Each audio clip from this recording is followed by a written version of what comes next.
그날 절에서 나는 스님이 아닌 한 남자를 보았다. 17년의 금욕과 5년의 외로움 사이에서 피어난 금지된 사랑의 순간. 소영씨, 제 본명을 알려드릴게요. 달빛이 비추는 방, 스쳐간 뜨거운 손길, 그리고 우리가 내일을 기대할 수 없었다는 사실. 이건 신을 배신한 죄인들의 이야기일까? 아니면 운명이 준 두 번째 기회일까? 지우 엄마의 3박 4일 절 여행기, 그 숨겨진 감정의 기록이 지금 시작됩니다. 그 순간만큼은 스님도 신도도 아닌 그저 서로를 사랑하는 한 남자와 한 여자였어요. 세상의 모든 규칙과 금기를 넘어선 순수한 사랑이었죠. 안녕하세요. 저는 정소영이고 올해 43살입니다. 7살 딸 지우와 단둘이 살고 있어요. 5년 전 남편과 이혼한 후 대전에서 작은 미술학원을 운영하며 지내고 있습니다. 지우와 함께 절에서 3박 4일을 보내기로 했습니다. 창밖으로 스쳐 지나가는 풍경을 바라보며 7년 전의 기억이 되살아났습니다. 그때 저는 36살이었고 아이가 간절히 갖고 싶었지만 번번이 실패하던 시절이었죠. 시험관 시술도 3번이나 실패했고 마지막 희망을 품고 찾아온 곳이 바로 이 절이었어요. 그때는 정말 절망적이었습니다. 남편은 저를 탓했고 시어머니는 며느리 구실을 못한다며 구박했어요. 이 절에 와서 매일 밤 울면서 기도했습니다. 제발 아이 하나만 점지어 주세요라고요. 엄마, 정말 여기서 지우가 생긴 거야. 지우가 제 팔에 매달리며 물어봤어요. 그래, 엄마가 여기서 간절히 기도했는데 하늘에서 지우를 보내준 거야. 우와, 그럼 여기는 마법의 절이네. 아이의 천진난만한 말에 미소가 지어졌어요. 정말 마법 같은 일이었죠. 그 간절한 기도 덕분인지 지우를 임신할 수 있었고 어렵게 출산까지 성공했으니까요. 하지만 행복은 오래가지 못했어요. 지우가 2살이 되던 해 남편의 외도가 발각되었고 그때부터 집안은 전쟁터가 되었어요. 매일 싸우고 욕하고 결국 지우가 더 상처받을까봐 이혼을 결정했습니다. 이제 지우가 내년에 초등학교에 입학해요. 새로운 시작을 위해 추억을 만들고 싶어서 3박 4일 일정으로 이곳을 다시 찾았습니다. 미술학원도 잠시 휴원했어요. 버스가 산길을 올라가면서 공기가 점점 맑아졌어요. 도시의 매연과 소음에서 벗어나 네 마음도 차분해지는 것 같았어요. 지우도 창밖 풍경에 신기해하며 이것저것 물어봤죠. 절에 도착했을 때는 오후 2시가 조금 넘었어요. 고풍스러운 일주문을 지나 경내로 들어서니 7년 전의 기억이 물밀듯 밀려왔습니다.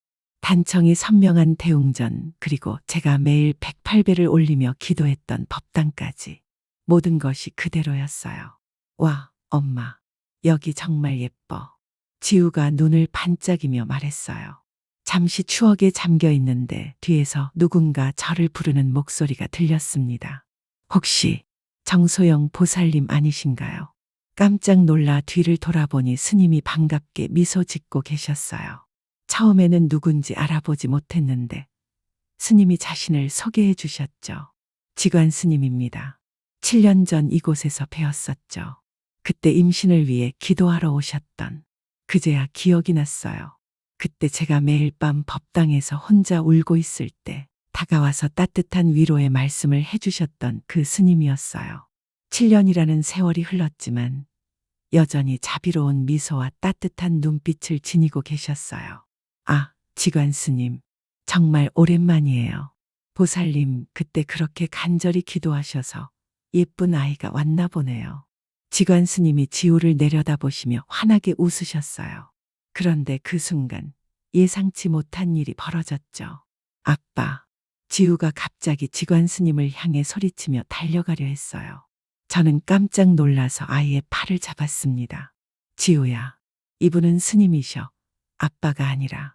얼굴이 빨개져서 당황하고 있는데 지관 스님은 전혀 개의치 않으시는 듯 껄껄 웃으셨어요. 괜찮습니다, 보살님. 아이들은 가끔 그러죠. 처음 보는 어른에게도 친근감을 느끼면 그런 말을 하곤 합니다. 그리고는 무릎을 굽혀 지우와 눈높이를 맞추시며 다정하게 말씀하셨어요. 안녕하세요, 지우 양. 지관 스님이라고 해요. 앞으로 3박 4일 동안 여기서 즐겁게 지내요. 네. 스님 안녕하세요. 지우가 예의 바르게 인사하는 모습을 보니 안도가 되었어요. 그런데 이상하게도 직관 스님의 여유로운 미소와 아이를 대하는 자연스러운 모습을 보니 왜인지 마음이 따뜻해졌어요. 그날 저녁 공양 시간이었어요. 절에서의 식사는 조용히 감사한 마음으로 해야 한다고 안내를 받았죠. 지우와 함께 공양관으로 향했는데 상에 놓인 음식들을 보고 지우의 얼굴이 굳어졌습니다. 콩나물 무침, 나물 반찬, 그리고 현미밥. 평소 집에서 먹던 것과는 완전히 다른 사찰 음식이었어요. 지우는 젓가락으로 이것저것 찔러보더니 급기야 울음을 터뜨렸어요. 엄마, 이거 싫어. 치킨 먹고 싶어. 다른 사람들의 시선이 집중되는 게 느껴져서 얼굴이 화끈거렸어요. 얼른 아이를 달래려고 했는데 그때 직관 스님이 조용히 다가오셨어요. 스님은 어디선가 작은 보자기를 꺼내서 살며시 펼치셨어요. 안에는 아이들이 좋아할 만한 작은 과자들과 달콤한 약과가 들어있었어요. 이건 지우 양만을 위한 특별한 과자예요. 착한 아이만 주는 거예요. 지우의 눈이 반짝였어요. 착한 아이는 밥도 먹고 과자도 먹지요. 신기하게도 지우는 스님의 말을 듣고 조금씩 밥을 먹기 시작했어요. 그리고 몰래 과자를 하나씩 먹으며 기분이 좋아졌죠. 그 모습을 지켜보며 저는 깊이 감동받았어요. 아이를 키우는 엄마의 마음을 이해하고 미리 이런 것까지 준비해 주신 그 세심함이 고마웠거든요. 어떻게 이런 배려를 생각하셨을까요? 그날 밤 지우를 재우고 나서 저는 혼자 절마당을 거닐었어요. 밤하늘에는 도시에서는 볼 수 없는 수많은 별들이 반짝이고 있었고 어디선가 들려오는 은은한 목탁 소리가 마음을 고요하게 만들어 주었어요. 7년 전 이곳에서 보낸 시간들이 떠올랐어요. 그때는 정말 절망적이었는데 직관 스님의 따뜻한 위로가 큰 힘이 되었었죠. 보살님의 간절한 마음이 하늘에 닿을 거예요라고 말씀해 주셨던 그 목소리가 아직도 기억에 남아 있어요. 둘째 날 새벽 5시 종소리에 잠에서 깼어요. 도시에서는 절대 들을 수 없는 깊고 울림 있는 종소리였죠. 지우는 아직 꿈나라에 있었고 저는 조용히 일어나 새벽 예불에 참석했습니다. 법당에는 이미 여러 신도분들이 모여 계셨어요. 7년 만에 다시 듣는 연불 소리가 마음 깊숙이 스며들었습니다. 하지만 이상했어요. 예불을 인도하시는 직관 스님의 목소리에 귀를 기울이고 있는 제 자신을 발견했죠. 목소리 참 좋네. 불현듯 떠오른 생각에 스스로 놀랐어요. 스님의 목소리를 좋다고 생각하다니. 신성한 예불 시간인데 저도 모르게 고개를 살짝 들어 직관 스님을 바라봤어요. 촛불에 비친 그의 옆모습이 한 폭의 그림 같았어요. 고요하면서도 깊이 있는 표정, 단정하게 모은 두 손, 그리고 경건하게 연불을 외는 입술. 마치 조각상처럼 완벽한 형태였어요. 왜 이런 생각을 하고 있지? 제 마음이 이상해지는 걸 느꼈어요.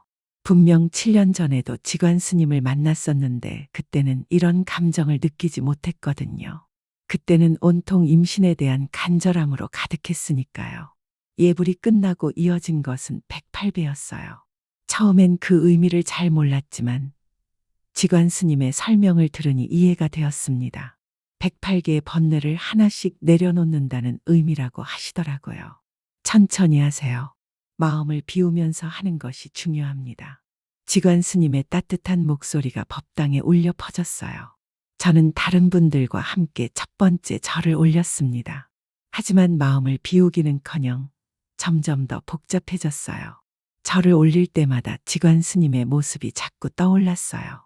어제 지우에게 과자를 건네주시던 다정한 미소, 저를 보며 반갑게 인사하시던 따뜻한 눈빛. 50번을 넘어가니 다리가 아프기 시작했습니다. 평소 운동을 하지 않아서 체력이 부족했나 봅니다. 70번, 80번. 점점 힘들어졌지만 포기하고 싶지 않았어요. 이상하게도 직관 스님 앞에서 약한 모습을 보이고 싶지 않았거든요. 90번째 절을 올릴 때쯤 갑자기 어지러움이 밀려왔습니다. 일어서려다가 중심을 잃고 비틀거렸죠. 그 순간 누군가의 따뜻하고 단단한 손이 제 팔을 잡아 지탱해 주었어요. 천천히 일어나세요. 무리하지 마시고요. 직관 스님이었어요. 스님의 손길에서 느껴지는 온기가 이상하게 마음을 안정시켜 주었어요. 오랫동안 누군가의 따뜻한 배려를 받아본 적이 없었거든요. 그 순간 우리의 시선이 마주쳤어요. 스님의 눈빛에는 진심 어린 걱정이 담겨 있었고, 저도 모르게 심장이 두근거렸습니다. 괜찮습니다, 스님. 조금 어지러웠을 뿐이에요. 하지만 괜찮지 않았어요. 스님의 손이 제 팔에 닿았을 때 느꼈던 그 전율, 그 온기. 이런 감정을 느끼면 안 된다는 걸 머리로는 알고 있었지만 마음은 말을 듣지 않았어요. 조금 쉬시다가 계속하세요. 108배는 경쟁이 아니니까요. 스님이 부드럽게 말씀하시는데 그 목소리가 왜 이렇게 다정하게 느껴지는 걸까요? 오후 자유시간에 저는 혼자 산책을 나섰어요. 아침의 일로 마음이 너무 복잡했거든요. 지우는 다른 아이들과 함께 절마당에서 놀고 있었어요. 산길을 걸으며 스스로에게 물어봤어요. 나에게 무슨 일이 일어나고 있는 거지? 5년 동안 남자에 대해서는 생각해 본 적이 없었습니다. 아이 키우기도 바쁘고 이혼의 상처도 있었고, 그런데 하루 만에 이런 감정이 생기다니. 스님이잖아. 스님, 정신 차려. 스스로를 타이르려고 했지만 소용없었어요. 아침에 느꼈던 그 따뜻함, 그 전율이 계속 마음속을 맴돌았어요. 그런데 지관 스님도 같은 산책로를 걷고 계시더라고요. 혼자 산책하시나요? 스님이 먼저 말을 걸어주셨어요. 네, 지우가 친구들과 놀고 있어서요. 여기 공기가 정말 좋네요. 그렇죠. 저도 이 길을 좋아해요. 마음이 정리되는 것 같아서요. 우리는 자연스럽게 나란히 걸으며 대화를 나누었어요. 처음에는 절의 역사나 주변 풍경에 대한 이야기였는데 점점 개인적인 이야기로 흘러갔어요.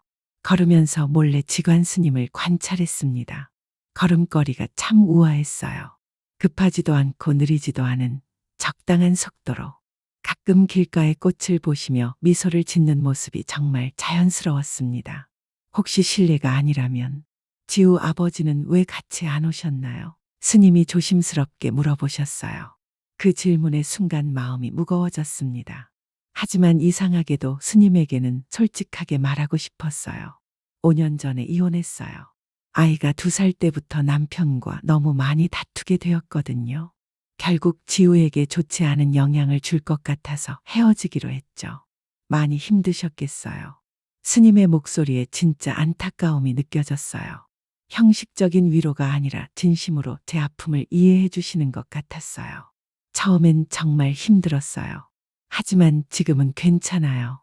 지우와 둘이서도 충분히 행복하거든요. 미술학원 운영하면서 나름대로 보람도 느끼고 있고요. 미술 관련 일을 하시는군요. 스님의 눈이 반짝였어요. 사실 저도 미술에 관심이 많습니다. 정말요? 어떤 분야에 관심이 있으세요? 출가하기 전에는 조각을 했었거든요. 이 말에 저는 깜짝 놀랐어요. 출가 전 속세에서 예술 활동을 하셨다니요. 어떤 작품들을 하셨어요? 주로 인물 조각이었어요. 하지만 예술과 현실 사이에서 너무 많은 고민이 있었죠. 순수한 작품 활동을 하자니 생계가 어렵고 상업적인 작품을 하자니 마음이 편하지 않고 저는 깊이 공감할 수 있었어요. 저 역시 같은 고민을 해왔거든요. 스님, 저도 비슷한 경험이 있어요. 순수 미술을 하고 싶었지만 아이도 키워야 하고 현실적인 문제들이 많아서 결국 학원을 운영하게 되었거든요. 그렇군요. 어느 학교 출신이신지 여쭤봐도 될까요? 홍익대 미술대학이요. 어머, 정말 반갑네요. 저도 홍익대 조소과 출신입니다. 우리는 동시에 놀란 표정을 지었어요. 같은 학교 선후배였다니요. 14살 나이 차이가 나지만 그래도 동문이라는 얘기에 반가웠습니다. 그때부터 대화가 더욱 활발해졌어요. 공통으로 아는 교수님들, 학교 주변의 추억거리들, 이야기할 게 정말 많았어요. 하지만 이야기를 나누면서 더 큰 혼란이 밀려왔습니다. 스님이 아니라 한 명의 남자로 보이기 시작했습니다.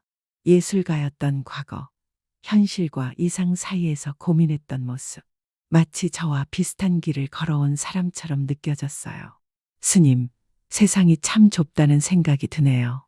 제가 웃으며 말했어요. 인연이라는 게 정말 신기한 것 같아요. 스님도 따뜻한 미소를 지으시며 답하셨어요. 그 순간 저는 이상한 기분을 느꼈습니다.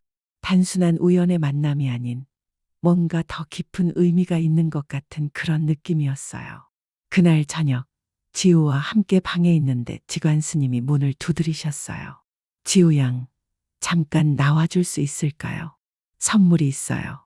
지우는 신이 나서 밖으로 뛰어나갔어요. 스님이 준비해 오신 것은 작은 바구니였는데 그 안에는 알록달록한 염주알들과 가는 끈이 들어 있었어요. 지우가 바닥에 앉아서 열심히 염주알을 끈에 끼우는 모습을 보며 저는 지관 스님의 옆모습을 몰래 바라봤어요. 아이를 바라보는 그의 눈빛이 너무 따뜻했어요. 진짜 아버지가 딸을 바라보는 것 같은 그런 눈빛이었어요. 만약 이분이 스님이 아니었다면 이런 생각이 불현듯 떠올랐어요. 그리고 그 생각에 스스로 놀랐어요. 스님, 이런 것까지 준비해 주시다니 정말 감사해요. 아이들에게는 즐거운 경험이 가장 중요하니까요. 억지로 가르치려 하면 오히려 거부감만 생기죠. 스님의 교육 철학에 깊이 공감했습니다. 아이를 키우는 엄마로서 정말 배울 점이 많다고 생각했어요. 그런데 동시에 이런 생각도 들었어요. 이런 분이 왜 스님이 되셨을까? 만약 일반인이었다면 정말 좋은 남편이자 아버지가 되었을 텐데. 이런 아쉬움이 마음 한구석에서 피어올랐습니다. 엄마 이거 봐. 지우가 완성된 목걸이를 목에 걸고 자랑했어요. 우와, 정말 예쁘다. 지우가 정성껏 만들어서 더 예뻐 보여. 지관 스님도 지우의 작품을 보며 환하게 웃으셨어요. 그 순간 저는 묘한 기분을 느꼈어요. 마치 정말 가족 같은 따뜻하고 평화로운 분위기였거든요. 그리고 그 평화로운 분위기가 너무 좋았어요. 혼자 지우를 키우면서 이런 따뜻함을 느껴본 적이 없었거든요. 남자 없이도 충분하다고 생각했는데 이 순간만큼은 이런 느낌이구나 하는 생각이 들었어요. 절에서의 둘째 밤이 지나갔습니다. 셋째 날은 자유시간이어서 지우와 이곳저곳 산책을 하고 시간을 보냈습니다.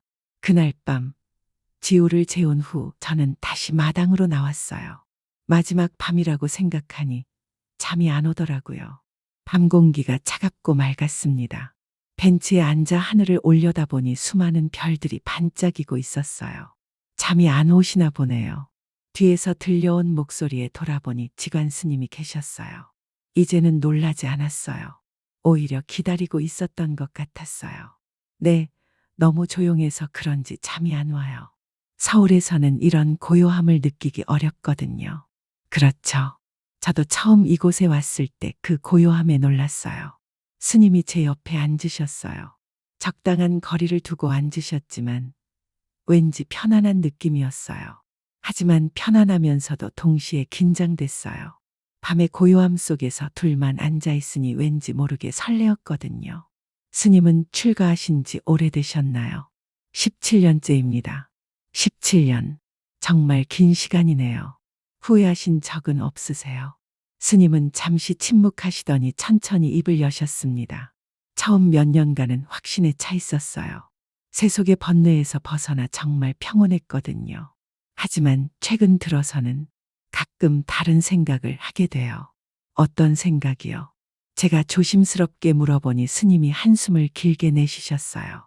만약 다른 길을 선택했다면 어땠을까 하는 생각요. 가정을 꾸리고 아이를 키우면서 느끼는 평범한 행복 말이에요. 스님의 목소리에 어떤 그리움 같은 감정이 묻어있는 것 같았어요. 스님, 저는 그 평범한 행복이라는 게 생각보다 어렵다는 걸 알았어요. 결혼해서 아이도 낳고 모든 걸 다 가진 것 같았는데 결국 혼자가 되었거든요. 외롭긴 하지만 지우가 있어서 견딜 수 있어요. 그 아이가 제 삶의 전부거든요. 하지만 가끔은 정말 혼자라는 게 무겁게 느껴져요. 밤이 되면 특히 그래요. 지우는 잠들어 있고 저 혼자 남겨진 그 시간들이 말하다 보니 눈물이 핑 돌았습니다. 5년간 혼자 버텨온 그 외로움이 한꺼번에 밀려왔거든요. 저도 비슷한 기분을 느낄 때가 있어요. 스님이 조용히 말씀하셨어요. 수행자로서는 부끄러운 일이지만 때로는 혼자라는 것이 무겁게 느껴질 때가 있죠. 우리는 서로의 외로움을 이해하고 있었어요. 다른 환경에 살고 있지만 결국 같은 감정을 느끼며 살아가고 있었던 거죠. 한참 동안 말없이 별을 바라봤어요. 그 침묵이 전혀 어색하지 않았습니다. 오히려 서로를 이해하는 듯한 편안한 침묵이었죠. 소영 씨, 혹시 차라도 한 잔 하시겠어요? 스님이 조심스럽게 제안하셨어요. 시간은 이미 밤 11시를 넘어가고 있었습니다. 지금 시간에요? 네, 마지막 밤인데 조금 더 이야기하고 싶어요. 저는 잠시 망설였어요.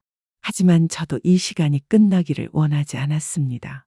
내일이면 헤어져야 한다는 생각에 마음이 아팠거든요. 좋아요. 우리는 조용히 일어나 제 방으로 향했어요. 지우는 여전히 깊게 잠들어 있었고 저는 조용히 차를 준비했어요. 따뜻한 차 향이 방 안에 퍼지면서 분위기가 더욱 차분해졌어요. 우리는 작은 테이블을 사이에 두고 마주 앉았습니다. 하지만 이전과는 다른 긴장감이 흘렀어요. 좁은 방 안에 둘만 있으니 서로의 존재가 더욱 선명하게 느껴졌거든요.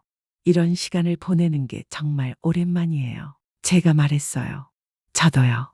누군가와 이렇게 마음을 터놓고 이야기하는 게 참 좋네요. 스님이 차를 한 모금 마시며 말씀하셨어요. 그런데 그 순간 뭔가 다른 분위기가 흐르기 시작했습니다.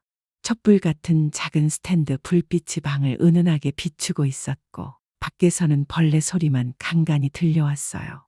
너무나 고요하고 친밀한 분위기였어요. 우리는 서로를 바라봤습니다. 그 시선 속에서 말로 표현할 수 없는 감정들이 오가고 있었어요. 스님이 천천히 손을 뻗어 테이블 위에 놓인 제 손을 덮으셨어요. 그 순간 온몸에 전기가 흐르는 것 같았습니다. 우리는 손이 겹쳐진 채로 한참을 그렇게 있었어요. 그 짧은 시간이 영원처럼 느껴졌어요. 차를 다 마시고도 우리는 자리에서 일어나지 못했어요. 마치 이 순간이 끝나면 모든 게 사라질 것 같아서요.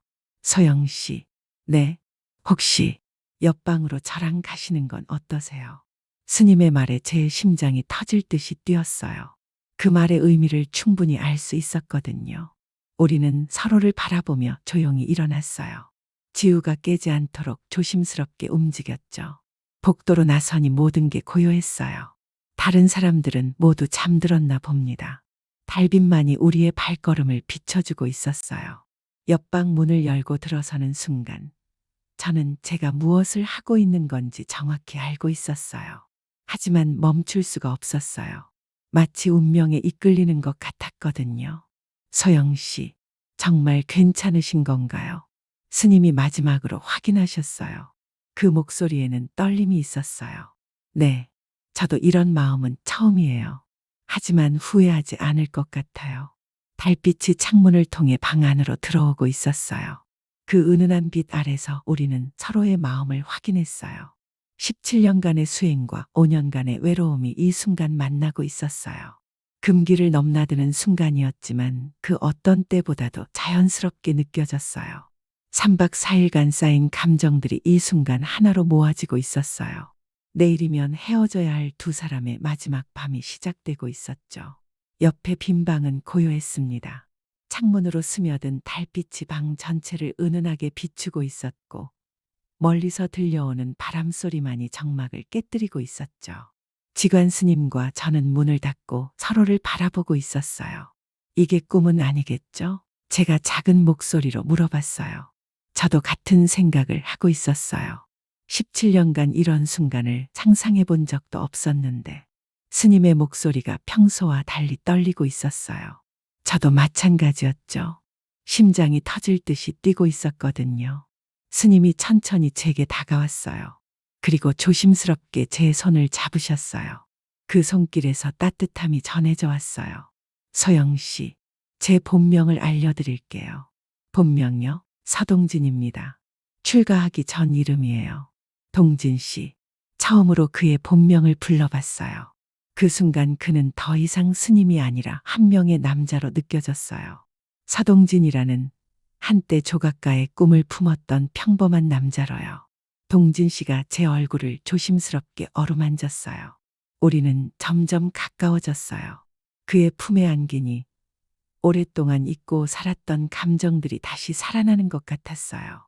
따뜻하고 든든한 그의 어깨에 얼굴을 기댔을 때 정말 오랜만에 안전함을 느꼈어요. 이러면 안 되는 걸 알고 있어요. 동진 씨가 제 귀에 속삭였어요. 하지만 멈출 수가 없어요. 우리 둘 다 이 관계가 금기라는 걸 알고 있었어요. 하지만 마음으로는 거부할 수 없었죠. 3일 동안 쌓인 감정이 이 순간 폭발하고 있었거든요.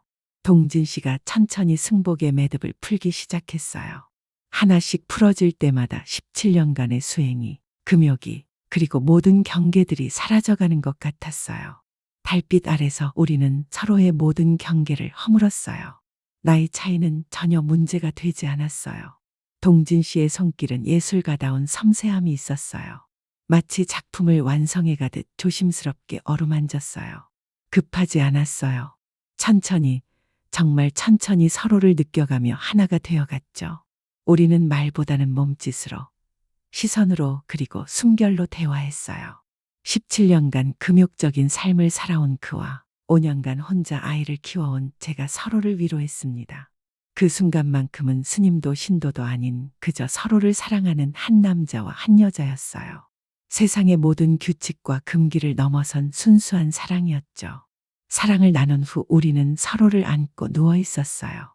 창밖으로는 밤바람이 나무를 흔드는 소리가 들렸고 멀리서 개구리 울음소리도 간간히 들려왔습니다. 이제 어떻게 될까요? 제가 그의 어깨에 얼굴을 묻고 물어봤어요. 모르겠어요.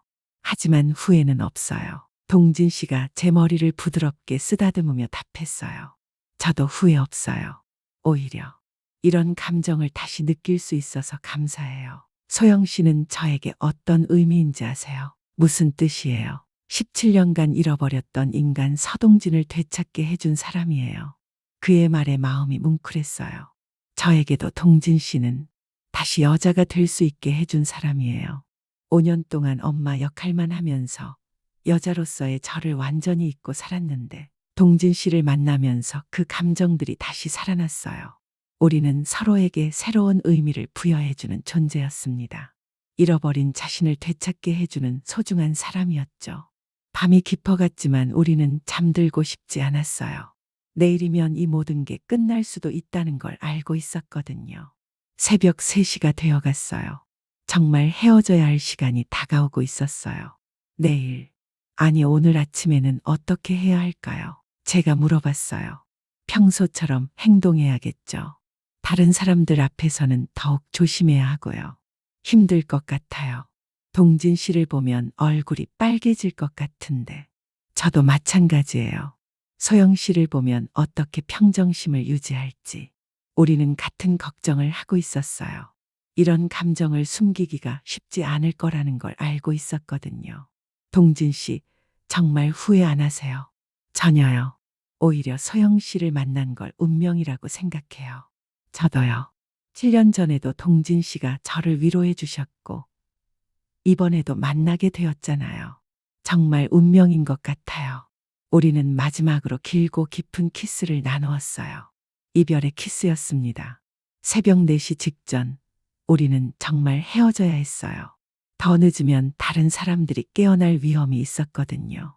제가 먼저 나갈게요. 동진 씨가 말씀하셨어요. 조심히 가세요. 소영 씨도 조금 있다가 나가시고요. 그가 문을 조심스럽게 열고 복도를 확인한 후 나가셨어요. 저는 혼자 남아 여운을 느끼고 있었어요. 정말 꿈 같은 시간이었거든요. 5분 정도 지난 후 저도 조용히 제 방으로 돌아갔어요. 지우는 여전히 깊게 잠들어 있었어요. 아이의 평화로운 잠든 얼굴을 보니 죄책감이 밀려왔어요. 하지만 후회는 없었어요. 침대에 누워서도 잠이 오지 않았어요. 동진 씨의 체온, 그의 손길, 그의 목소리가 계속 생생하게 남아 있었거든요. 이런 감정을 느끼게 될 줄 정말 몰랐어요. 내일은 어떻게 될까? 하지만 그 답은 아침이 되어야 알 수 있을 것 같았습니다. 아침이 밝았어요. 평소보다 일찍 일어난 지우가 저를 깨웠어요. 지우는 아무것도 모르고 밝게 웃고 있었지만 제 마음은 복잡했습니다. 기쁨과 걱정이 동시에 밀려왔거든요. 공양간에서 직관 스님을 만났을 때는 정말 어색했어요. 어젯밤 일이 꿈만 같았지만 서로 눈을 제대로 마주치지 못하는 걸 보니 현실이었다는 걸 확인할 수 있었어요. 안녕하세요, 스님. 제가 먼저 인사했어요. 네, 안녕하세요. 잘 주무셨나요? 네, 감사합니다. 우리의 대화는 평소보다 어색했어요. 하지만 다른 사람들은 눈치채지 못하는 것 같았어요. 지우는 여전히 스님에게 달려가서 안겼어요. 스님, 오늘도 같이 놀아요. 그래, 지우야. 마지막 날이니까 재미있게 보내자. 마지막 날 하루는 정말 빠르게 지나갔어요. 지우와 함께 절 곳곳을 돌아다니며 추억을 만들었어요. 오후에는 지우가 마지막 기념품으로 염주 목걸이를 하나 더 만들고 싶다고 했어요. 이번엔 스님 것도 만들어줄래요? 지우가 신나게 말했어요. 정말? 고마워, 지우야. 지우가 작은 손으로 열심히 염주알을 끼우는 모습을 보며 저와 지관 스님은 서로를 몰래 바라봤어요. 그 시선 속에는 말로 표현할 수 없는 감정들이 담겨 있었습니다. 엄마, 우리 스님이랑 서울에 같이 가면 안 돼? 지우가 갑자기 물어봤어요. 지우야, 스님은 절에서 사셔야 해. 나 스님이랑 같이 살고 싶어. 아이의 순수한 제안에 지관 스님과 저는 복잡한 표정을 지었습니다. 정말 그럴 수 있다면 얼마나 좋을까 싶었거든요. 그때 갑자기 복도에서 발소리가 들렸어요. 평소보다 빠른 걸음이었고 뭔가 급한 듯한 느낌이었어요. 그리고 누군가 놀란 듯한 소리를 내는 게 들렸어요. 가슴이 철렁했어요. 혹시나 하는 불길한 예감이 들었거든요. 정소영 보살님, 지관 스님, 죄송합니다만 주지 스님께서 법당으로 오시라고 하십니다. 다른 스님의 목소리였어요. 그 목소리가 평소와 달리 경직되어 있다는 걸 느낄 수 있었어요. 순간 머릿속이 하얘졌어요. 복도를 걸어가는 동안 다리가 후들거렸어요. 심장이 터질 듯이 뛰고 있었고 손바닥에는 식은땀이 흘렀어요. 법당에 들어서니 분위기가 차가웠어요. 주지 스님과 다른 스님들이 엄숙한 표정으로 앉아 계셨어요. 앉으세요. 주지 스님의 목소리가 얼음장처럼 차갑게 들렸어요. 저도 지관 스님도 무릎을 꿇고 앉았어요. 법당 안은 정적이 흘렀어요. 주지 스님의 날카로운 시선이 저희를 번갈아 바라보고 있었어요. 정훈 스님이 새벽 순찰을 돌던 중에 목격했다고 합니다. 주지 스님의 말에 저는 고개를 더 깊이 숙였어요. 지관 스님과 두 분이 빈방에서 나오는 것을 보았다고 하는데 이게 사실입니까? 더 이상 변명할 여지가 없었어요. 부인할 수도 없고 변명할 수도 없었어요. 죄송합니다. 제가 먼저 고개를 숙이고 사과했어요. 보살님은 즉시 이곳을 떠나주시기 바랍니다. 예상했던 말이었지만 직접 들으니 현실감이 확 밀려왔어요. 정말 모든 게 끝났구나 싶었어요. 지관 스님이 고개를 들어 저를 바라봤어요. 그의 눈에는 미안함과 절망이 동시에 담겨 있었어요. 법당을 나와 방으로 돌아가는 길. 저는 눈물을 참을 수 없었어요. 지우가 저를 보고 울기 시작했어요. 아이를 달래면서 급하게 짐을 쌌어요. 마음은 찢어지는 것 같았지만 어쩔 수 없었습니다. 짐을 다 싸고 저를 떠나는 순간 뒤돌아봤어요. 혹시 지관 스님이 나와 계실까 싶어서요. 하지만 아무도 보이지 않았어요. 아마 주지 스님과 심각한 이야기를 나누고 계실 거예요. 엄마, 스님은 어디 갔어? 인사해야 하는데. 지우야, 스님은 바쁘셔서 나오실 수 없어. 나중에 기회가 있을 거야. 하지만 저는 다시 만날 수 없을 거라는 걸 알고 있었어요. 택시를 타고 절을 벗어나면서 저는 창밖을 바라봤어요. 아름다웠던 그 절이 점점 멀어져 갔어요. 3박 4일간의 꿈 같은 시간도 함께 사라져가는 것 같았어요. 지우는 계속 궁금해했어요. 엄마, 정말 스님이랑 다시 못 만나는 거야? 글쎄, 스님은 바쁘시니까. 그럼 우리가 다시 놀러 오면 되잖아. 하지만 마음속으로는 다시 올 수 없을 거라는 걸 알고 있었어요. 어젯밤 일 때문에 모든 게 끝났거든요. 서울로 가는 내내 어젯밤이 계속 생각났어요. 동진 씨의 따뜻한 체온, 그의 다정한 목소리, 달빛 아래에서 나눈 사랑. 모든 게 꿈만 같았지만 너무나 선명하게 기억에 남아 있었어요. 동진 씨는 지금 어떻게 되셨을까? 주지 스님한테 어떤 처벌을 받으실까? 온갖 생각들이 머릿속을 맴돌았어요. 걱정되었습니다. 집에 도착해서도 마음이 공허했어요. 3박 4일 동안 느꼈던 충만함이 한순간에 사라져버린 기분이었어요. 평범한 일상으로 돌아왔지만 제 마음은 여전히 그곳에 머물러 있었습니다. 집으로 돌아온 지 일주일이 지났습니다. 겉보기에는 평범한 일상으로 돌아간 것 같았지만 제 마음속에는 여전히 그 절에서의 시간이 생생하게 남아 있었습니다. 미술학원을 다시 열었지만 집중이 되지 않았습니다. 물감을 섞으면서도 붓을 들고 있으면서도 동진 씨가 떠올랐습니다. 그의 따뜻한 미소, 지우를 돌봐주던 세심한 모습, 그리고 달빛 아래에서 나눈 그 마지막 밤의 기억까지 모든 것이 선명했습니다. 선생님, 오늘 좀 이상하세요. 한 학생이 걱정스럽게 말했지만 제대로 대답할 수 없었습니다. 피곤한 게 아니었습니다. 마음 한구석이 텅 비어 있는 듯한 공허함이었습니다. 뭔가 중요한 부분이 빠진 채로 살아가는 기분이었습니다. 지우는 매일같이 물어봤습니다. 엄마, 언제 다시 스님 보러 가? 글쎄, 스님은 바쁘실 거야. 그래도 가고 싶어. 스님이 보고 싶어. 아이의 말을 들을 때마다 가슴이 아팠습니다. 저도 동진 씨가 너무 보고 싶었지만 다시 갈 수 없다는 걸 알고 있었습니다. 밤이 되면 더 힘들었습니다.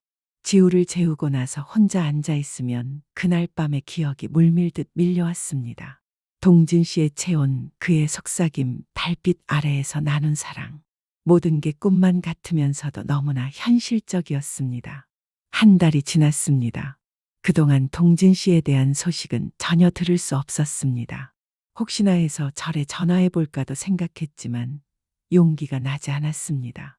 그분이 어떤 처벌을 받으셨을지, 저 때문에 얼마나 힘들어하고 계실지, 이런 걱정들이 매일 머릿속을 맴돌았습니다. 어느 날 오후, 평소처럼 학원에서 수업을 하고 있었습니다. 중학생들에게 수채화 기법을 가르치던 중이었는데 갑자기 학원 문이 열렸습니다. 안녕하세요. 그 목소리를 듣는 순간 저는 붓을 떨어뜨릴 뻔했습니다. 천천히 고개를 들어보니 동진 씨가 서 있었습니다. 스님 복장이 아닌 평상복을 입고 계셨습니다. 한 달 만에 보는 그의 모습이 반가우면서도 당황스러웠습니다. 죄송해요. 수업 중이시네요. 아, 잠깐만요. 저는 황급히 학생들에게 말했습니다. 오늘 수업은 여기까지 할게요.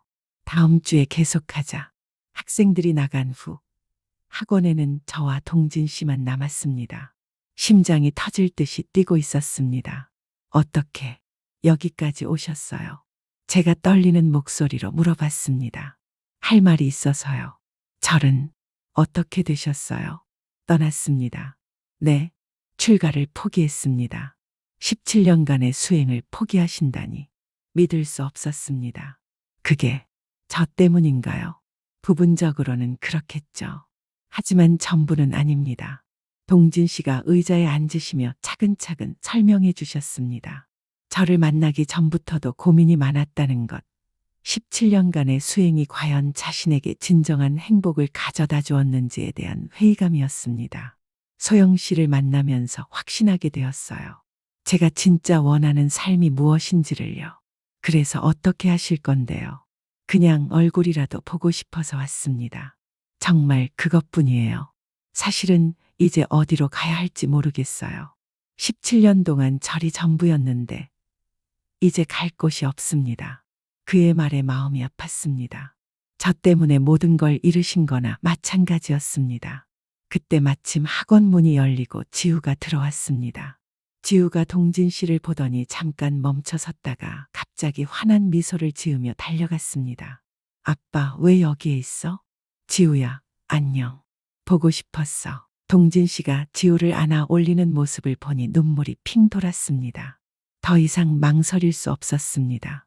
동진 씨, 정말 갈 곳이 없으세요? 네, 발길 닿는 대로 가려고 합니다. 그럼 혹시 괜찮으시다면 저희와 함께 지내시면 안 될까요?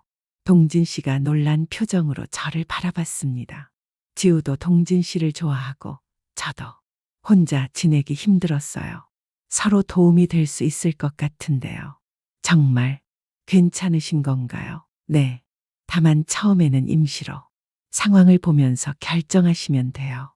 동진 씨의 얼굴에 안도의 표정이 번졌습니다. 고맙습니다. 소영 씨. 정말 감사해요. 지우가 우리 대화를 듣고 있다가 손뼉을 쳤습니다. 야호. 아빠가 우리랑 같이 살아. 동진 씨는 집에 작은 방을 쓰게 되었습니다. 처음에는 정말 조심스러웠습니다. 서로 어색해하며 필요한 말만 주고받았습니다. 하지만 지우는 전혀 어색해하지 않았습니다. 오히려 동진 씨가 집에 있다는 것만으로도 너무 행복해했습니다. 며칠이 지나자 동진 씨가 자연스럽게 집안일을 도와주기 시작했습니다. 제가 청소라도 해드릴게요. 아니에요. 괜찮아요. 아무것도 안 하고 있으면 마음이 불편해요. 뭔가 도움이 되고 싶어요. 그렇게 해서 동진 씨는 집안 청소를 맡게 되었습니다. 17년간의 수행 생활로 정리정돈에 익숙하셨나 봅니다. 정말 꼼꼼하게 잘하셨습니다. 일주일 후에는 학원 청소까지 도와주기 시작했습니다. 학원도 제가 정리해 드릴게요. 정말 괜찮으세요? 너무 일이 많을 텐데. 오히려 좋아요. 할 일이 있어야 마음이 편해요. 미술 도구들을 종류별로 정리하고 작품들도 체계적으로 보관해 주셨습니다. 한 달 정도 지났을 때 학원의 조각을 배우고 싶다는 학생이 왔습니다. 어쩌지 조각은 선생님 분야가 아닌데. 그때 옆에서 청소를 하던 동진 씨가 조심스럽게 말씀하셨습니다. 제가 도와드릴까요? 조각은 제가 할 수 있어요. 그렇게 해서 동진 씨가 학생들을 가르치기 시작했습니다. 처음에는 한두 명이었는데 소문이 나면서 점점 더 많은 학생들이 찾아왔습니다. 조각은 단순히 깎는 게 아니에요. 숨어있는 생명을 찾아내는 거예요. 학생들이 동진 씨의 수업을 정말 좋아했습니다. 기법뿐만 아니라 예술에 대한 깊이 있는 이야기도 들려주셨거든요. 저도 동진 씨의 수업을 지켜보며 많은 걸 배웠습니다. 17년간의 수행이 예술에도 깊이를 더해주는 것 같았습니다. 반년이 지나자 저희 관계는 더욱 깊어졌습니다. 진짜 가족 같은 느낌이었습니다. 어느 날 저녁, 지우를 재우고 난 후 동진 씨와 차를 마시며 이야기를 나눴습니다. 소영 씨, 정말 감사해요. 무슨 말씀이에요? 저에게 새로운 삶을 주셨잖아요. 만약 소영 씨가 받아주지 않으셨다면 저야말로 감사해요. 지우도 정말 예뻐요. 마치 제 딸 같아요. 지우도 동진 씨를 정말 좋아해요. 친아빠보다 더요. 동진 씨가 잠시 침묵하시더니 조심스럽게 말씀하셨습니다. 소영 씨, 혹시 우리가 정말 가족이 되면 어떨까요? 제 심장이 빨리 뛰기 시작했습니다. 하지만 급하게 결정할 일은 아닌 것 같아요. 지우 생각도 해야 하고 당연히 그래야죠. 천천히 생각해 보세요. 동진 씨가 이해한다는 듯 고개를 끄덕이셨습니다. 며칠 후 저는 지우와 진지한 대화를 나눴습니다. 지우야, 엄마가 물어볼 게 있어. 뭐예요? 아빠가 계속 우리랑 살면서 정말 가족이 되면 어떨까? 정말? 좋아. 지우의 즉답에 웃음이 났습니다. 당장 결혼을 하거나 그럴 생각은 없고 이렇게 행복하게 세 명이서 살아보려고 합니다. 지금까지 긴 이야기를 끝까지 들어주신 여러분께 진심으로 감사드립니다. 화면 하단의 좋아요 버튼 부탁드립니다. 클릭 한 번이지만 저에게는 큰 격려가 됩니다. 그리고 댓글로 여러분의 진솔한 이야기를 들려주시면 더욱 감사하겠습니다. 공감하는 마음이든 다른 관점의 의견이든 여러분의 모든 목소리가 저에게는 소중한 가르침입니다. 우리는 모두 인생이라는 미완성의 그림을 그려가며 살고 있습니다. 때로는 붓을 잘못 놓기도 하고 색을 잘못 칠하기도 하며 다시 그려나가기를 반복합니다. 이 한 편의 이야기가 여러분께 다른 이의 선택과 아픔을 조금 더 깊이 이해할 수 있는 작은 렌즈가 되었으면 합니다. 여러분의 삶에도 진심 어린 사랑과 따뜻한 행복이 가득하기를 마음 깊이 기원합니다. 언제나 몸과 마음 건강하시길 바랍니다. 오늘도 함께 해주셔서 정말 고맙습니다. 안녕하세요.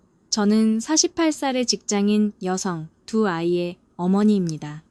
평생을 가정과 일을 병행하며 살아왔고 가족 중심의 삶을 가장 중요하게 여기고 있습니다. 이번 이야기를 듣고 느낀 첫 감정은 솔직히 혼란과 불편함이었습니다. 스님과 한 여성이 금기라 할 수 있는 사랑을 나누는 장면부터 이미 저에게는 받아들이기 어려운 부분이었어요. 우리는 흔히 스님을 세속을 떠난 수행자로 인식합니다. 그들은 금욕과 규율을 지키며 신도들에게 정신적 지침을 주는 존재죠. 그런데 이야기 속 직관 스님은 자신의 출가 생활과 수행을 깨고 한 여인과 육체적 사랑을 나눕니다. 이 부분이 저는 굉장히 충격적이었습니다. 여성이 겪는 고통과 외로움, 아이를 혼자 키우며 느끼는 슬픔과 고단함은 충분히 공감할 수 있습니다. 정소영 씨가 경험한 시련과 아픔, 그리고 절에서 기도를 통해 얻은 평온한 순간은 감정적으로 이해됩니다. 하지만 그 다음에 벌어진 스님과의 로맨스는 단순한 설렘이나 운명을 넘어선 도덕적 혼란을 불러일으킵니다. 사회적 규범과 종교적 규율을 깨면서까지 이뤄진 사랑은 현실에서는 용납되기 어렵습니다. 저는 여기서 왜 하필 스님이어야 했을까라는 의문이 계속 들었습니다. 만약 그 상대가 일반 남성이라면 이야기에 충격이 덜할 수도 있지만 수행자로서의 공적 이미지와 개인적 욕망이 충돌하는 지점에서 저는 불편함을 느꼈습니다. 또 하나 문제로 다가온 점은 아이의 존재입니다. 지우가 어린 나이에 사건을 목격하거나 간접적으로 체험하게 되는 상황이 마음에 걸립니다. 이야기에선 스님이 아이에게 친절하고 배려, 깊은 모습으로 등장하지만 동시에 그 아이의 엄마와 사랑을 나누는 성인적 장면이 연결되면서 아이에게는 이해할 수 없는 혼란스러운 감정을 남기게 됩니다. 아이가 부모와 수행자를 동일시하며 감정을 혼동할 수 있다는 점에서 현실에서는 충분히 위험할 수 있다고 생각합니다. 개인적으로 저는 정서적 위로와 사랑의 재발견이라는 주제에는 공감하지만 이 이야기는 도덕적 경계와 사회적 규범을 크게 넘는 내용이라 받아들이기 힘듭니다. 현실에서는 스님과 같은 종교 지도자가 이런 선택을 한다면 신도들의 신뢰 문제, 사찰 운영의 혼란, 종교적 권위의 훼손까지 이어질 가능성이 큽니다. 저는 이 부분에서 이야기의 아름다움보다 현실적 위험과 도덕적 충격이 더 크게 느껴졌습니다. 결론적으로 이 이야기는 감정과 욕망의 인간적 측면을 매우 세밀하게 묘사하고 있지만 동시에 사회적, 종교적 관점에서 문제적 요소가 많다고 생각합니다. 이야기 자체로는 몰입할 수 있었고 캐릭터들의 심리적 깊이와 감정 변화는 잘 표현되었지만 스님과의 사랑이라는 핵심 사건은 현실적 윤리와 충돌하기 때문에 저에게는 쉽게 공감되지 않았습니다. 안녕하세요. 저는 52세 직장인 남성입니다.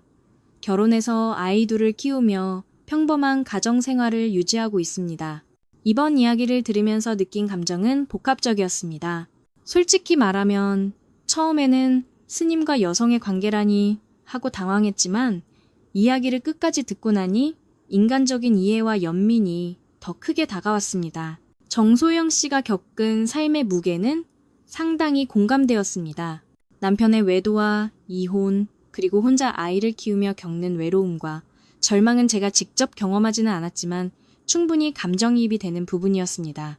특히 임신과 출산 과정에서의 어려움, 절에서 기도하며 희망을 붙잡는 장면은 인간의 절망과 희망이라는 보편적 감정을 잘 보여줍니다.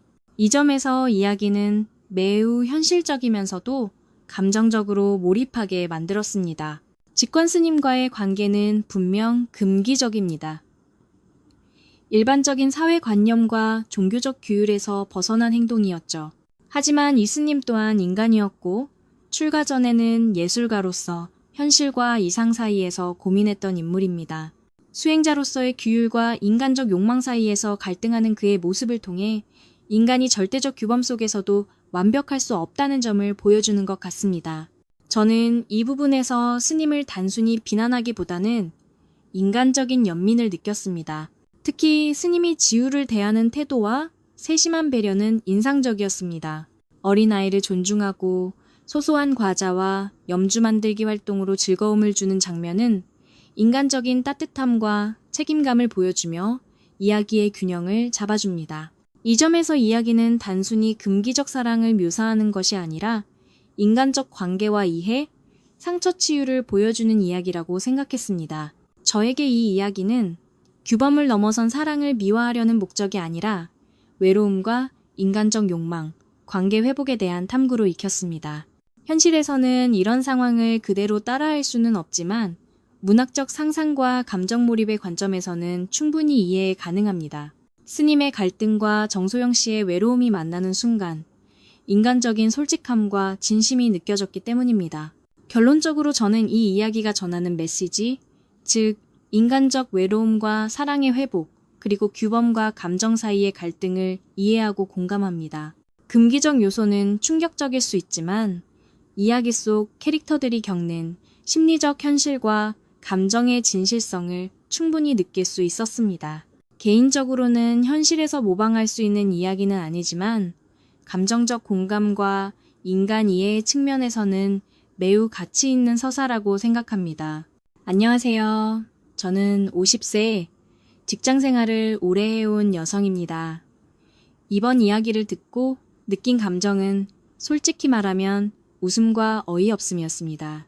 물론 이야기를 만드는 사람이 의도한 진지함과 감정을 이해하지 못하는 것은 아니지만 스님과 한 여성 사이의 로맨스를 다루는 방식에서 저는 조금 풍자적으로 받아들일 수밖에 없었습니다.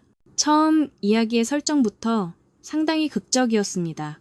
어린 시절 부모님의 이혼으로 외로움을 겪는 여성, 그리고 그녀를 위로하는 스님이라니 이 설정 자체는 충분히 드라마틱하고 감정적으로 몰입될 여지가 있습니다. 하지만 이야기가 진행될수록 스님과 여성의 관계가 점점 금기와 규율을 넘어선 육체적 관계로 전환되는 순간 저는 이건 진지한 사랑 이야기인가 아니면 너무 극적인 드라마틱 장치인가? 라는 의문이 들었습니다. 현실에서는 거의 일어나기 어려운 상황이므로 이야기를 받아들이는 방식이 자연스럽지 않고 어딘가 과장된 연극적 요소로 느껴졌습니다. 이야기 속 스님은 매우 다정하고 이해심 깊은 인물로 그려집니다. 어린아이에게 친절하게 대하고 여성을 위로하며 감정적 지지를 줍니다. 그러나 저는 여기서 극적 아이러니를 느꼈습니다. 스님이라는 존재가 절대적 금욕과 수행을 상징하는 인물임에도 동시에 육체적 사랑과 감정적 욕망을 동시에 갖는다는 점은 마치 우리가 드라마에서 흔히 보는 극적 대비와 아이러니를 떠올리게 합니다. 저는 이런 부분에서 약간 풍자적 재미를 느꼈습니다. 현실적 충격보다는 저런 일이 현실에서 벌어진다면 얼마나 황당할까 하는 상상과 웃음을 자아냈습니다. 또한 여성 주인공의 감정선 역시 상당히 과장된 부분이 있었습니다. 어린 시절의 상처, 외로움, 그리고 스님과의 사랑에 빠져드는 과정이 너무 극적으로 표현되어 현실적 공간보다 문학적 극적 장치가 강조된 느낌을 받았습니다. 저는 이 부분에서 이야기가 현실보다는 감정적 카타르시스를 위해 과장된 서사라는 생각이 들었습니다. 물론 감정적 몰입은 충분히 가능하지만 현실적 관점에서 보면 상당히 비현실적인 설정입니다. 결론적으로 이 이야기는 저에게 진지함과 웃음, 과장과 극적 대비를 동시에 주었습니다. 스님과 여성의 금기적 사랑이라는 설정은 현실에서는 거의 불가능하지만 문학적 상상과 감정적 몰입의 관점에서는 충분히 흥미롭고 때로는 풍자적 즐거움까지 느낄 수 있었습니다. 저는 이 이야기를 통해 인간의 욕망과 감정, 그리고 사회적 규범 사이의 아이러니를 자연스럽게 떠올릴 수 있었고 때때로 현실과 동떨어진 황당함에서 오는 웃음도 느낄 수 있었습니다. 안녕하세요. 저는 55세. 직장 생활을 마친 후 지금은 은퇴한 남성입니다. 이번 이야기를 듣고 가장 먼저 든 생각은 감정 묘사는 뛰어나지만 현실과는 거리가 있다 라는 점이었습니다. 저는 이야기를 단순히 사회적, 윤리적 관점에서 판단하기보다는 문학적 관찰자로서 접근하려고 노력했습니다. 이야기의 핵심은 분명히 인간의 외로움과 상처, 그리고 치유를 다루고 있습니다. 주인공 여성은 어린 시절 부모님의 이혼, 그리고 이후 겪은 외로움과 상실을 통해 깊은 내면의 상처를 가지고 있습니다.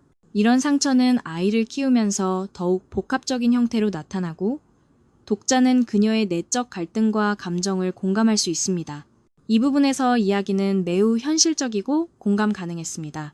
하지만 스님과의 관계가 전개되는 과정에서 저는 분명히 중립적 관찰자로서 약간 거리를 두고 바라볼 수밖에 없었습니다.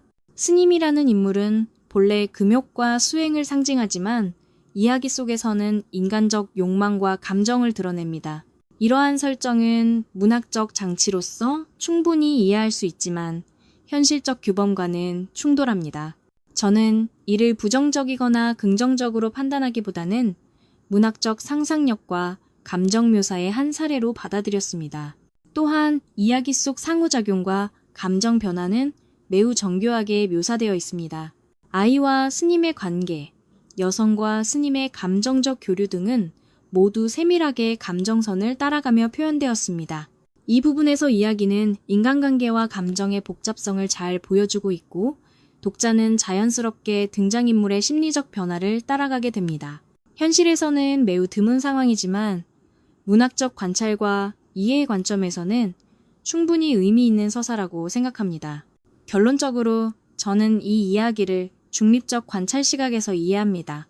금기적 요소와 현실적, 도덕적 충돌은 존재하지만 인간의 상처와 치유, 그리고 감정적 소통을 중심으로 한 이야기 구조는 충분히 매력적입니다. 현실적 판단과 도덕적 평가를 떠나 문학적 상상력과 인간 심리 탐구의 관점에서 이야기 자체를 즐길 수 있었습니다. 안녕하세요. 저는 48세, 현재 중견기업에서 근무 중인 남성입니다. 이번 이야기를 듣고 솔직히 말하면 많은 부분에서 현실과 괴리가 있다는 느낌을 지울 수 없었습니다. 이야기의 시작은 충분히 공감할 수 있었습니다.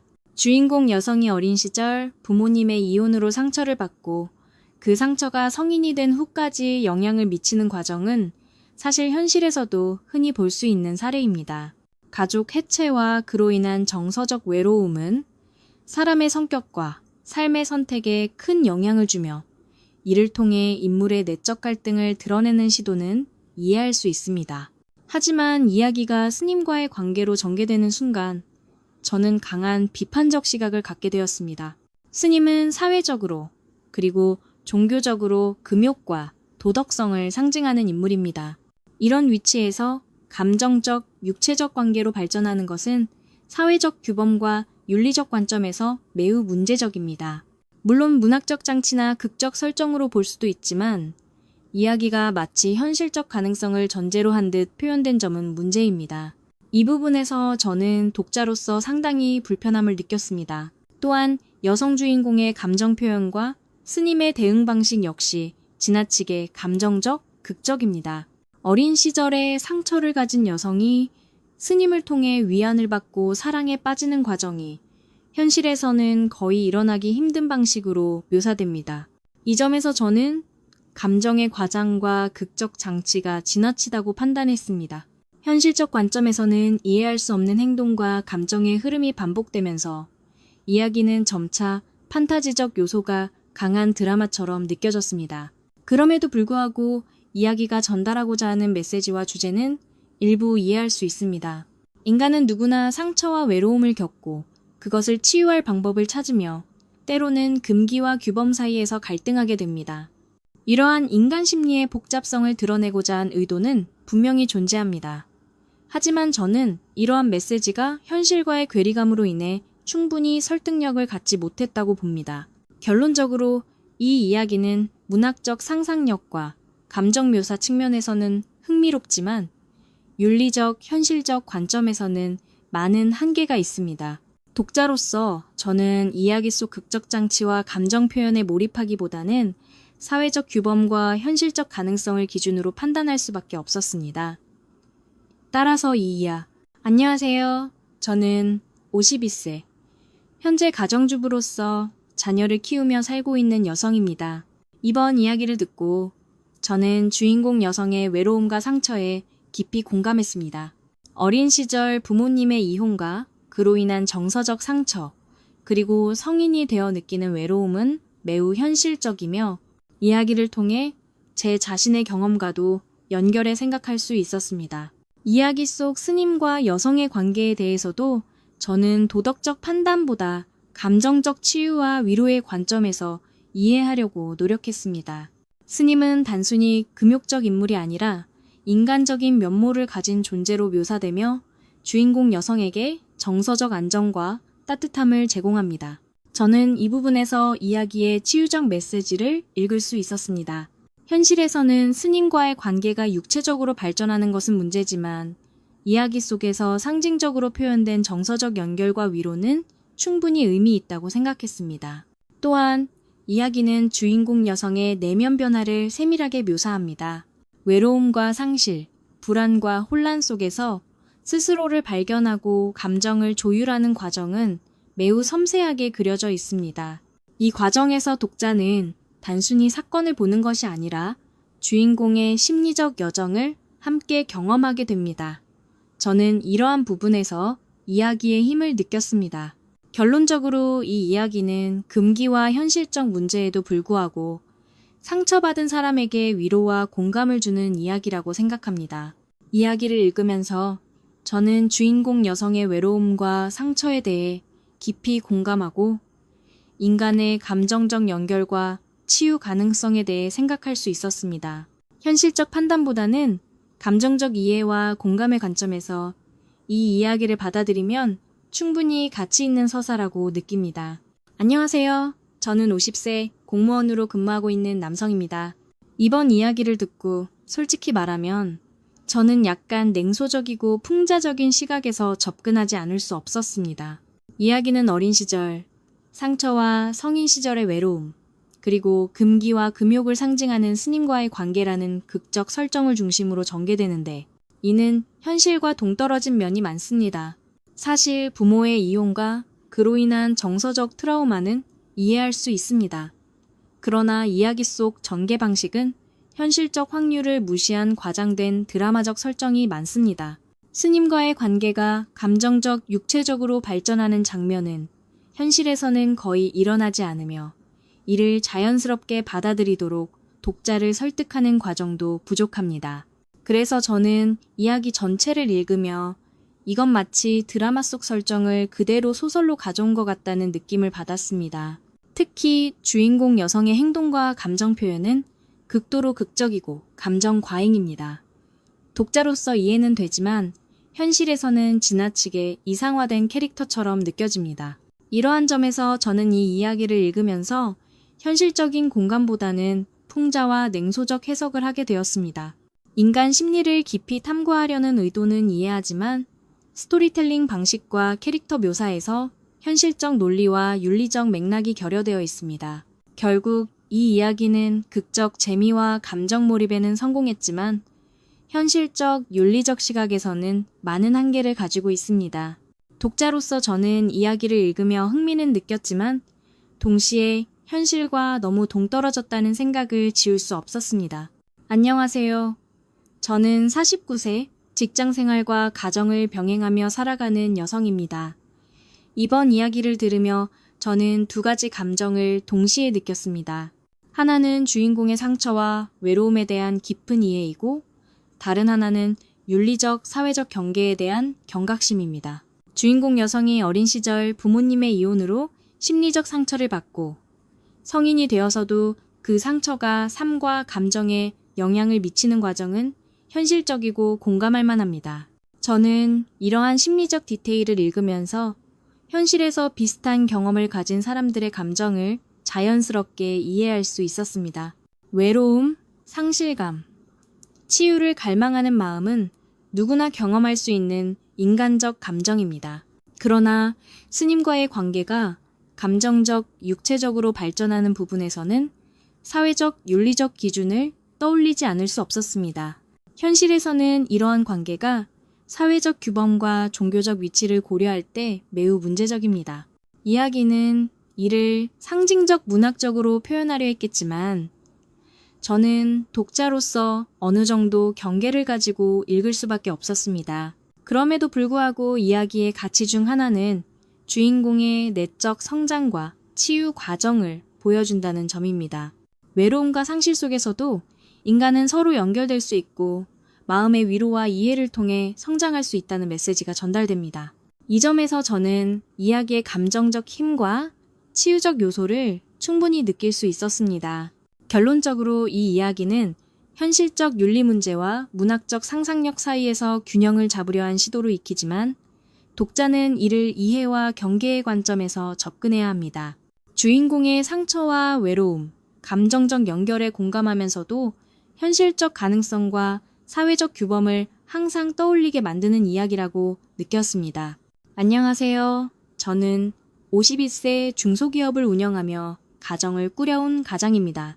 이번 이야기를 들으면서 저는 다른 분들과 다르게 도덕적 기준을 중심으로 강하게 비판적인 생각을 하게 되었습니다.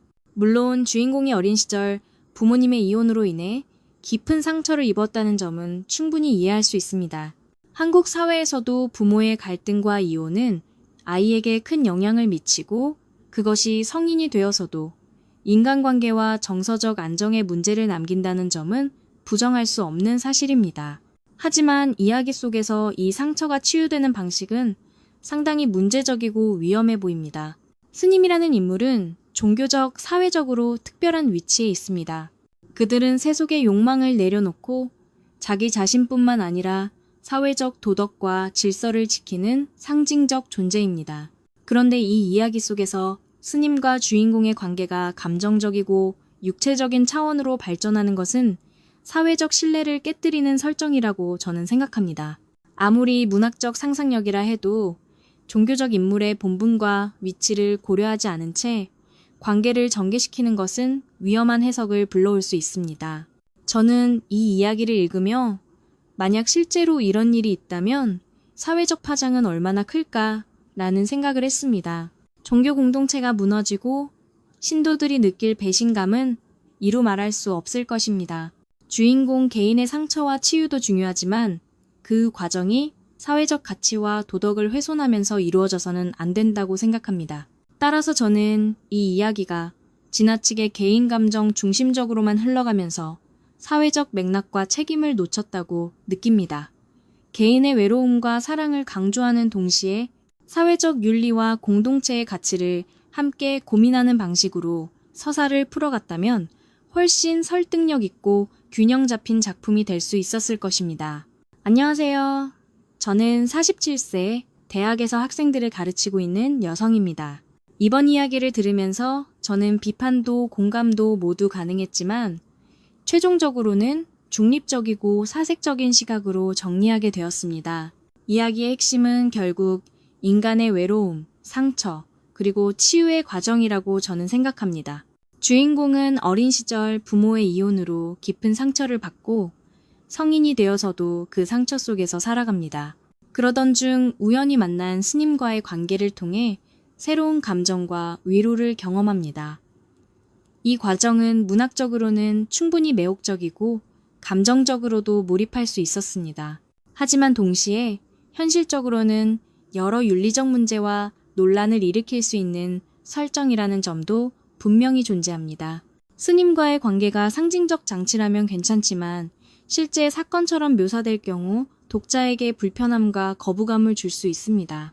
이 때문에 저는 이 작품을 비판하기보다는 그저 사색적인 질문을 던지는 텍스트로 받아들이고 싶습니다. 이야기를 통해 저는 스스로에게 여러 질문을 던졌습니다. 인간의 외로움은 어디까지가 개인의 문제이고 어디부터가 사회의 책임일까? 상처 입은 사람이 치유를 찾아가는 과정에서 윤리적 금기를 넘을 수도 있다면 우리는 그것을 이해해야 할까? 아니면 비판해야 할까? 문학은 현실을 반영해야 하는가? 아니면 현실을 넘어서는 상상력을 허용해야 하는가? 이런 질문들 속에서 저는 이 이야기를 단순히 옳다 그르다로 판단하기보다 독자에게 깊은 사유를 던지는 텍스트로 받아들이는 것이 더 의미 있다고 생각했습니다. 결국 문학의 가치는 독자가 스스로 생각하게 만드는 힘에 있으니까요. 결론적으로 저는 이 이야기를 통해 개인의 치유와 사회적 윤리, 그리고 문학적 상상력 사이의 긴장을 다시금 성찰할 수 있었습니다. 그렇기에 저는 이 작품을 비난하기보다는 여러 가능성과 해석을 열어두는 열린 결말로 받아들이고 싶습니다. 안녕하세요. 저는 올해 48살, 두 아이를 키우며 살아가는 평범한 주부입니다.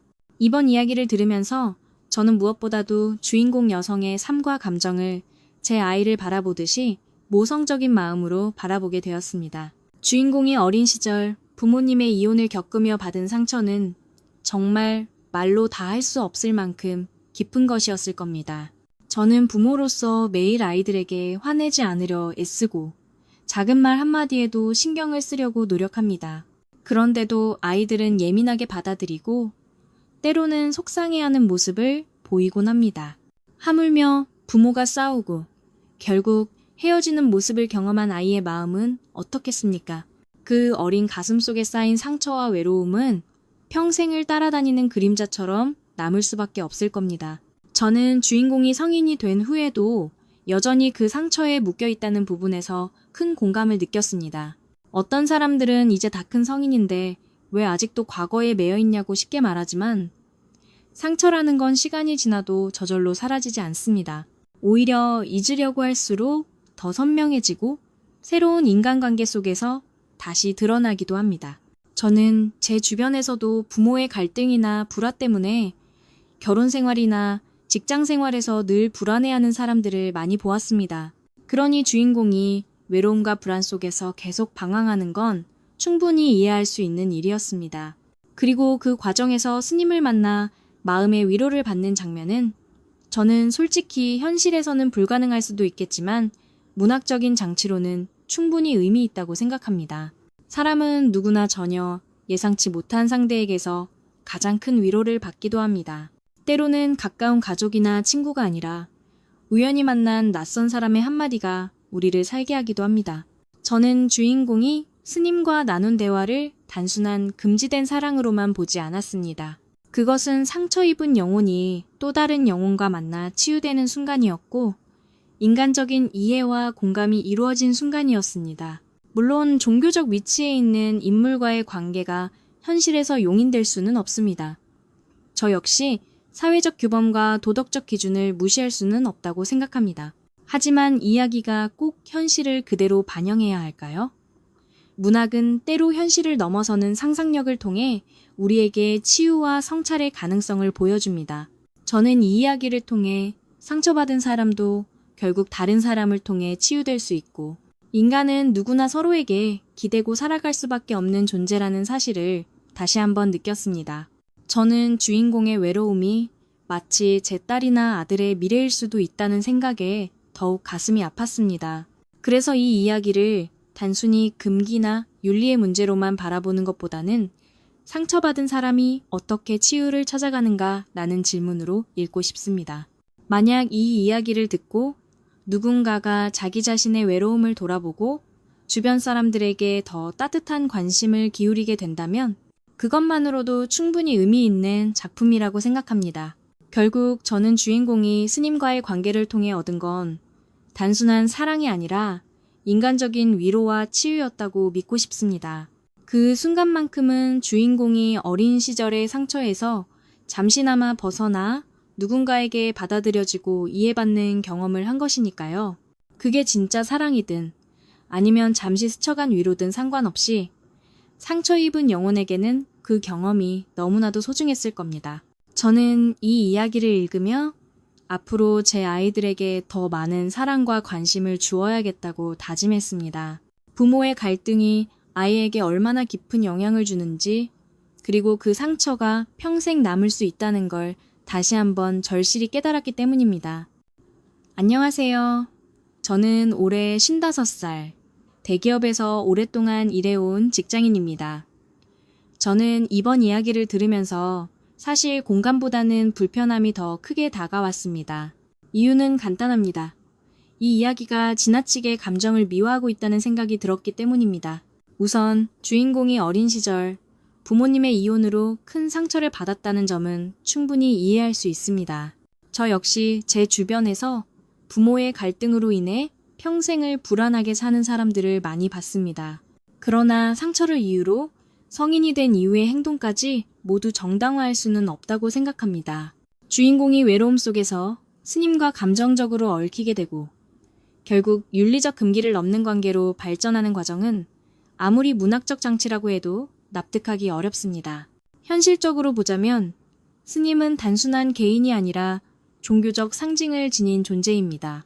그들은 세속의 욕망을 내려놓고 자기 자신뿐 아니라 공동체 전체의 신뢰를 지켜야 할 사람들입니다. 그런 인물과의 관계가 단순히 외로움 속에서 찾은 치유로 묘사되는 건 굉장히 위험하다고 생각합니다. 만약 실제 사회에서 이런 일이 벌어진다면 개인적인 문제를 넘어서 종교 공동체 전체가 큰 상처를 입을 수 있습니다. 그런데 이야기는 이런 사회적 맥락을 완전히 무시한 채 개인의 감정에만 몰입하고 있습니다. 저는 이것이 이 작품의 가장 큰 한계라고 봅니다. 또한 주인공의 감정을 묘사하는 방식도 지나치게 극적이고 자기 합리화적이라는 느낌을 받았습니다. 외로움 때문에, 상처 때문에, 이해받고 싶다는 이유로 윤리적 금기를 넘어서는 행동을 하는데 그것을 너무 쉽게 치유로 포장하고 있습니다. 문학은 상상력을 바탕으로 하지만 동시에 독자에게 메시지를 전달하는 매체이기도 합니다. 그런데 이 작품은 잘못 익히면 상처가 있으면 어떤 행동도 정당화될 수 있다라는 위험한 메시지를 줄 수 있습니다. 저는 오히려 이 작품을 읽으며 우리 사회가 얼마나 쉽게 감정에 끌려가면서도 책임은 외면하는가를 생각하게 되었습니다. 주인공은 자신의 행동이 사회적으로나 윤리적으로 어떤 의미를 가지는지에 대해 거의 고민하지 않습니다. 오직 자기 감정과 외로움만을 강조합니다. 이것은 현실적인 태도와는 거리가 멉니다. 현실에서는 누구나 외롭고 상처받지만 그 속에서도 우리는 책임과 규범 속에서 살아갑니다. 저는 이 이야기를 문학작품으로서 완전히 부정하고 싶지는 않습니다. 상처와 치유라는 주제 자체는 누구나 공감할 수 있는 것이고 그 감정을 진하게 보여준 점은 분명히 강점이 있습니다. 하지만 동시에 저는 이 작품을 단순히 감정적인 위로로만 소비하기보다는 윤리와 책임의 문제까지 함께 고민하는 계기로 삼아야 한다고 생각합니다. 만약 이 이야기를 읽고 누군가가 자신의 외로움과 상처를 돌아보면서도 동시에 나는 이런 상황에서 어떤 선택을 할까? 사회적 책임을 고려할 수 있을까? 라는 질문을 던진다면 그것이 이 작품이 가질 수 있는 진짜 가치일 것입니다. 그러나 그렇지 않고 단순히 외로운 사람은 어떤 선택을 해도 이해할 수 있다는 식으로 받아들인다면 그것은 위험한 해석이라고 생각합니다. 결국 저는 이 작품이 감정을 진하게 묘사했다는 점에서는 인정하지만 현실적이고 윤리적인 기준에서는 크게 부족하다고 평가하고 싶습니다. 안녕하세요. 저는 올해 49살, 한 회사에서 20년 넘게 근무하면서 두 아이를 키우고 있는 워킹맘입니다. 이번 이야기를 들으면서 저는 공감과 동시에 묘한 체념을 느꼈습니다. 왜냐하면 주인공의 상처와 방황이 너무나 현실적으로 다가왔기 때문입니다. 저 역시 어린 시절 부모님의 불화 속에서 자랐습니다. 제 아버지는 늘 술에 취해 있었고 어머니는 밤마다 눈물을 훔치곤 하셨습니다. 부모님은 이혼은 하지 않았지만 사실상 남남처럼 살았습니다. 그런 가정 속에서 자란 저는 늘 불안했고 어른이 되어서도 안정된 관계를 맺는 것이 쉽지 않았습니다.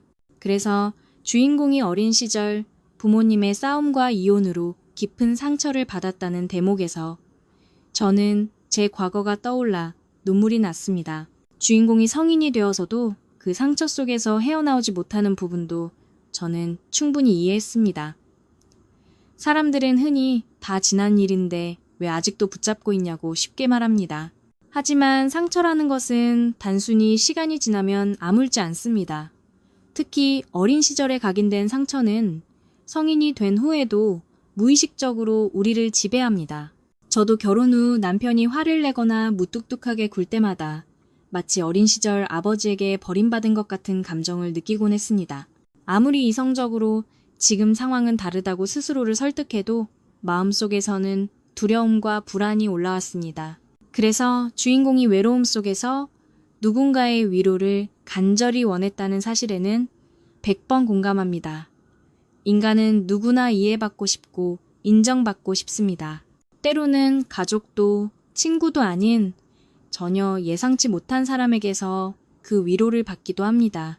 주인공이 스님이라는 특별한 위치의 인물을 통해 위로를 받았다는 설정은 현실에서는 논란이 될 수 있겠지만 문학적으로는 충분히 가능하다고 생각합니다. 다만 저는 이 이야기를 읽으며 체념을 느꼈습니다. 왜냐하면 결국 사람은 누구나 상처를 안고 살아가지만 그 상처를 완전히 치유하는 것은 불가능하다는 사실을 알기 때문입니다. 주인공이 스님을 통해 잠시 위로를 얻었더라도 그것이 영원히 상처를 치유해 줄 수는 없습니다. 언젠가 또 다른 외로움이 찾아올 것이고 또 다른 상실이 기다리고 있을지도 모릅니다. 인생은 결국 그런 반복의 연속이니까요. 저는 그래서 이 이야기를 단순히 사랑이나 금기의 문제로 읽기보다는 인간이 상처와 외로움 속에서도 어떻게든 버티며 살아가는 모습을 보여주는 이야기로 받아들였습니다. 주인공이 스님을 통해 얻은 것은 아마도 영원한 사랑이나 관계가 아니라 그저 잠시 숨을 돌릴 수 있는 위안이었을 겁니다. 그 잠깐의 위로가 있었기에 주인공은 다시 하루를 살아갈 힘을 얻었을 겁니다. 저는 이 점에서 오히려 이야기의 현실성을 느꼈습니다. 인생은 완벽한 치유도 영원한 사랑도 주지 않습니다. 그저 잠깐의 위로, 짧은 순간의 이해만이 있을 뿐입니다.